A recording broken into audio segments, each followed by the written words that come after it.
that explosion comes in an offbeat. Yeah. Which is why it's so cool. There is a little bit of the transient on the front there, but it's like do boom. Yeah. Oh man, I love it. Oh yeah. Really cool. Yeah. Okay, catch it. Turn on the radio, sounding like a disco. On that battery, the other one's charged too. So, what's up, YouTube? How's everybody doing? Man, Kevin, we got another request. Oh, I love requests. We haven't done a Limp Bizkit song in too long. In way too long. Way too long. I think this might be what's missing. I was saying yesterday I was in a mood, and I think this is what's been missing from my life. Yeah, I feel that. Let me get this camera a little bit more. just kidding. Anyway, so this is You Bring Out the Worst in Me by Limp Bizkit off the album Still Sucks. I love this record. Yeah, I'm so happy. So far, it's pretty dope. Yeah, it's like the right kind of tough. Apparently, I've gotten in a lot of trouble for saying that the drums have been programmed. And what's the drummer's name? John Otto? Yeah, John Otto. I still think that he probably played the riffs and everything. I still think it's clipped. I still think it's like it's. I think people think like there's a lot of baggage that comes with like programmed drums. Yeah. I'm not that saying whole thing like that. People need to stop frowning on that. Yeah, like, the drummer is overseeing the performance of it. It's not like they can't do it, but just with this, he probably wrote it too. Like I don't know when this was released. Not that long ago, a year ago. Actually, so I mean, it was released around the time that we started doing these reactions. Yeah, so during pandemic, yeah, recording might be a little bit tougher. Like I'm a big fan of Story of the Year, and like they're kind of doing that with the way that they're doing their record is like they're all having to do their components separately. Mm-hmm. If you don't have the ability to track to a high caliber within the space that you have. Oh man, and it's so much work to track drums. Mm-hmm. Like if he's not doing it on an electric kit, and then again to my point, he could just like assign everything to go onto the metronome. Yep. It's like saying what's natural or not in bodybuilding. Yeah. It's like you may as well just fucking, I don't want to say jump on steroids. You may as well just stop arguing about it. Is what it's I just should the say. result, right? Like you're trying to make a song. It's yeah. like he's not trying to make drums. He's trying to make a song. Yeah. And fuck yeah. Like, and this is how you write music these it's days. It's okay. You know what I mean? Like the guitars are probably like chunked up and scooted around and all that stuff too. Like the vocals are too. Yep. They're trying to make a picture, and then yep. the replication of that picture happens later. Yep. But like whatever tools they want to use, like that Michael Jackson was using real drums that later got physically cut on tape and put to grid. Yeah. So it's like this stuff is. You only played the beat, like the bar. They picked 2 bars of it that were perfect, and then they just relayed that over and over. Yeah, again. And that's what I'm talking about in this. Like he might have played like a portion of it, and sure. they just tracked it over again. Like, yeah, I mean, I could play it like literally if he wanted to, he could play this stuff on pillows, record each of the pillows, and then replace it with the thing that he wanted tonally. Yeah, and over like, compressed kick drum. There's tons of ways yeah. of doing it. Yeah, look up Steven Slate's drums, man. Like, yeah. you don't need to play acoustic drums anymore. Like it's just a way, a method of getting there. It's just I have no hate. I'm not hating at all. Like, I'm wishing that the records that I ever worked on, we did stuff like this. Mm-hmm, you know, because we would have been able to spend more time in the creative process and less time fucking around with drums. Well, like the drums on our first record were so tough. And you had a tough drummer too. Yep. With all the oh man, he had a kid today. Oh yeah. But anyway, like all the love to my boy Adam, but like he's a tough drummer. He's a very talented drummer. The actual tracking of the drums and the result that we got was so tough. We ended up having to, like on our second record, we ended up paying a guy out of Nashville to track it because he was set up to do that stuff to a caliber. Yep. And guess what? We sampled them later anyway. Yeah. Because it just doesn't matter. You're trying to get a picture. You're trying to complete an image, or in this case an audio image, and you just do whatever you can to get it's there. Not indie folk, it's rock and roll. Yeah. And like that's that, but like that indie folk thing, that's its own lane too, where it's like it's aggressively the other direction. But like if you're trying to make big ass sounding stuff, man, like sometimes you use the tools. There's a way to do it. Yeah. With all that being said, no hate, all love for Limp Bizkit. Don't forget hate at all. Yeah, exactly. Yeah, don't hate on us either. So like and subscribe. Let us know what else you want to see. We're gonna quit rambling. We're gonna get into this. I talk about the Patreon, but I don't have anything like this on Patreon. If y'all like musicianship, Anderson .Paak and that stuff, go check out the Patreon. It's $3. Well, there might start to be some of this. Oh, there's for sure gonna start to be some. Who knows? Yeah, this is gonna be a pick me up. Here we go. You're on volume.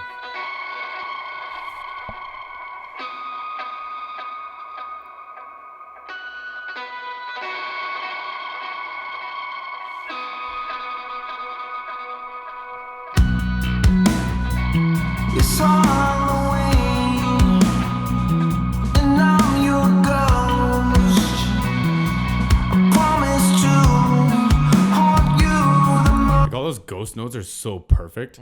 Like, and you know, like very well it could be John Otto playing. Like I'm just saying it's neat that he's going back and forward so casually between the hi-hat ghost notes and the snare drum ghost notes, and they sound fantastic.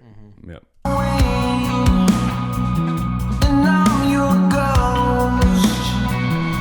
I promise to haunt you the most. When love is dead, your heart went black. And I promise you, I'm coming back. When you're all alone. There's something happening in the low end that's like, it's making my stomach rattle. You hear that every once in a while? I don't know what it is.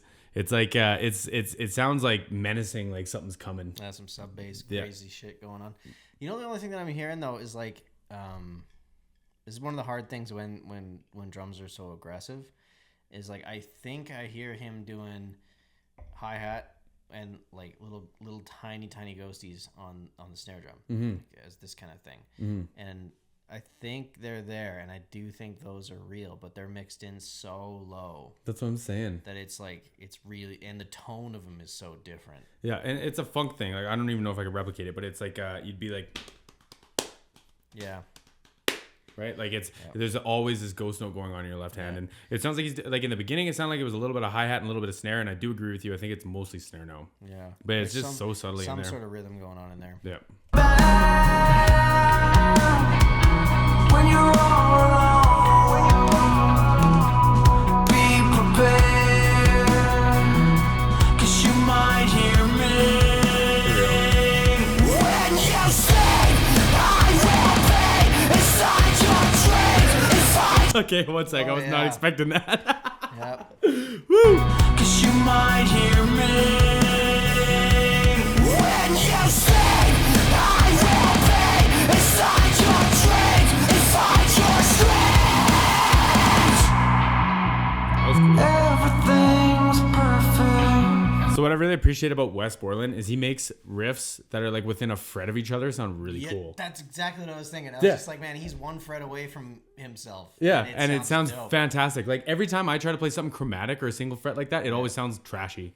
Always, every single time, and he's killing this. Yeah.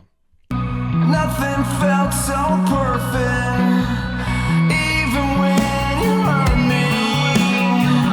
Every time I bleed, why you always thirsty? Why you always curse me? You put a knife in me,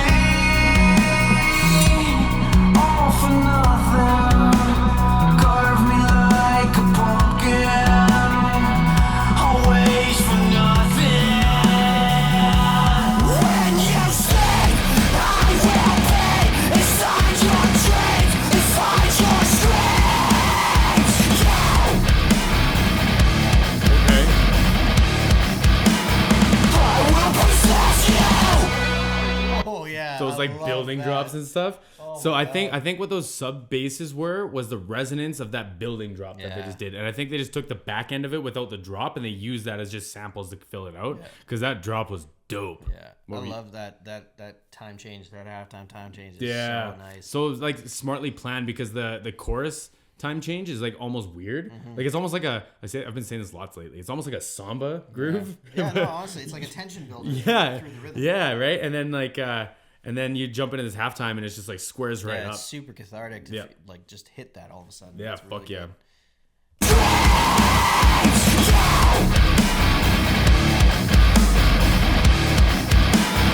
I will possess you.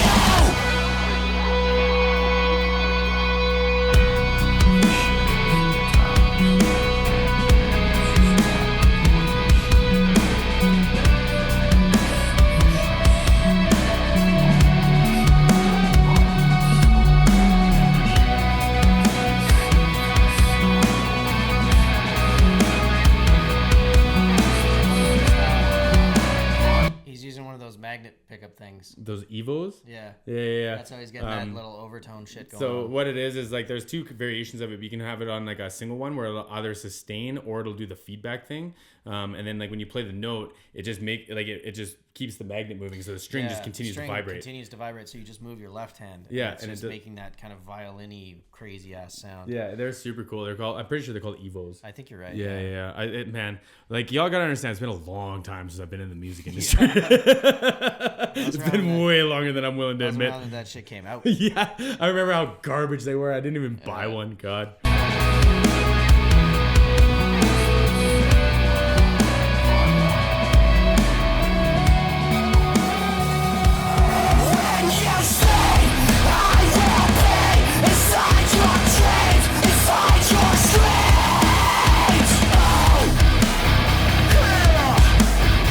Oh man, every time that drop. Yeah, so this is something that Kevin told me, and I never thought about this, but you can sample a snare drum. So you can have a snare drum, and you can double a snare drum, and you can make it sound like a floor tom. And I think that's what's happening, because that is huge. Low. Pitch that shit low, man. Yeah, man. Oh, I love it.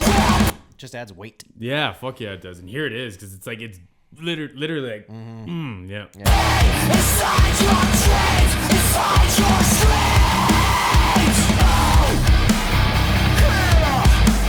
Ah, man, every time. So that explosion comes in offbeat. Yeah. Which is why it's so cool. There is a little bit of the transient on the front there, but it's like, boom. Yeah, oh man, I love it. Beats. Oh, That's yeah. really cool. Yeah, okay, catch that again.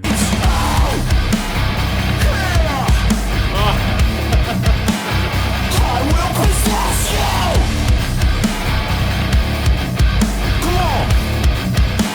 Inside your screams. Fucking wild. That was dope. Oh man, that was a ride. You know, there's 3 sections to that You song. want me to think that you're wild? No. I just want to show you something about marriage. There's 3 sections to that song, and there's really 2 sections to that song, like note-wise. Yeah. And yet you don't feel like anything's overplayed or underplayed. They get in and out of each section really quick, and so it's like it gives you what you want from the section and then out of it again. Yeah. And like very and it's still clever. only 2 frets. Yeah. Well, Like there's an open in there too. I know. But there's 2 frets. You know what I mean, though. Yeah. Dude. And like I'm blown away. Like how dope they can make something sound with, like, to your point, like how it's like simple and to the point, and it's exactly what you need. It's exactly what you want. And in like, and out, man. I'm so for it. Yeah, you hit it with what it is, and like give you everything in it that you want. Like the squared up sections are exactly as heavy as you want. There's explosions and shit. There's screaming, and it's There's like buildings dropping. and then back to this like happy sounding kind of etherealness. Yeah. And it's just kind of in and out. Yep. And the Evo thing is all like kind of neat. Just 3 minutes. Yeah. Tight 3. Nice. It's like a classic punk rock song, right? Yeah. So I keep talking about buildings dropping, but that's actually what you sample, right? I have used buildings being destroyed samples. Yes. That is so much fun. Yes. That's some Battlefield 3 shit. Yeah. Yeah. That's exactly. I'm sure that's where they're coming from. But Yeah. yeah. No, So- I've had that. I've had different explosions and shit. And yep. It's pretty fun. So all that's going on in there. So when I say buildings dropping, I literally mean buildings dropping. But anyway, thank you so much for the request. This is my favorite song on the record so far.